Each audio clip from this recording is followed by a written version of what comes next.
semua, kembali lagi bersama saya di laporan praktikum morfologi buah dan biji Dwi Kristina NCT dengan NIM 2502009, dosen pengampu Cik Salimiati MPD PhD, program studi agroteknologi di Institut Teknologi Perkebunan Pelalawan Indonesia.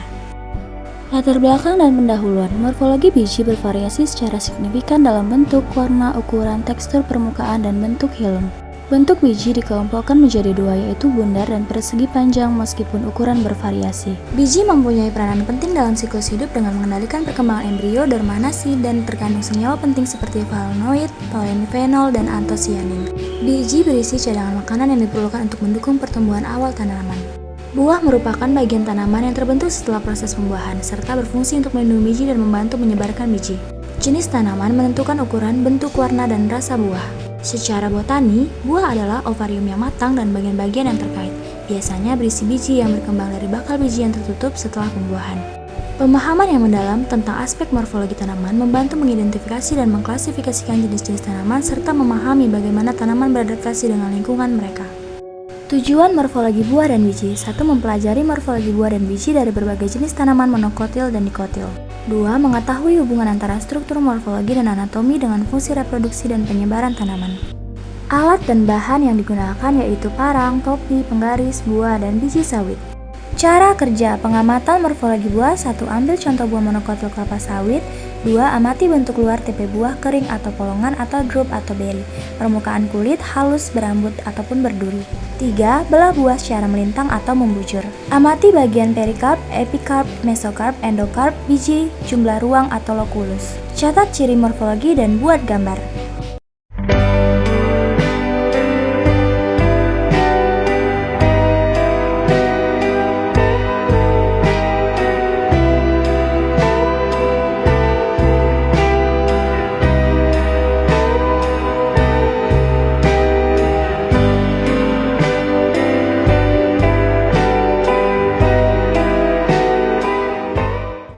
Hasil, buah kelapa sawit atau Hyacinth guyanensis Czech merupakan bagian utama tanaman yang menghasilkan minyak sawit atau CPO dan minyak inti sawit kernel oil.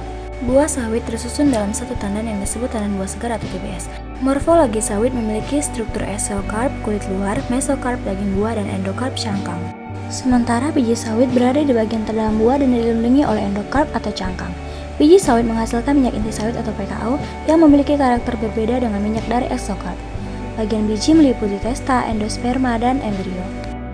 Pembahasan. Berdasarkan hasil pengamatan secara langsung, tanaman kelapa sawit menunjukkan beberapa ciri morfologi khas sebagai berikut. 1. Akar, di mana akar kelapa sawit merupakan akar serabut yang tumbuh menyebar ke segala arah. Akar tampak berwarna coklat kehitaman. Akar sawit memiliki kondisi yang kuat sehingga mampu menembus tanah dengan kedalaman yang bervariasi. 2. Batang, pada batang tampak tegak, tidak bercabang, dan memiliki bentuk silindris. Warna batang coklatan hingga ketayaman dengan tekstur kasar. 3. Daun, daun kelapa sawit merupakan daun majemuk menyirip. Helai daun tersusun selang-seling, pada pelepah daun terdapat duri, daun warna hijau kekuningan.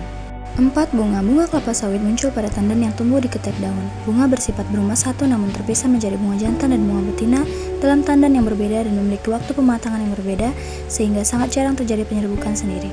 Bunga jantan memiliki bentuk lancip dan panjang, sementara bunga betina terlihat lebih besar dan mekar. 5. Buah, buah kelapa sawit tersusun dalam tandan yang padat. Setiap buah memiliki 3 bagian utama yaitu epikarp, mesokarp, dan endokarp. Buah muda terlihat berwarna hijau kehitaman, sedangkan buah matang menunjukkan warna merah jingga cerah.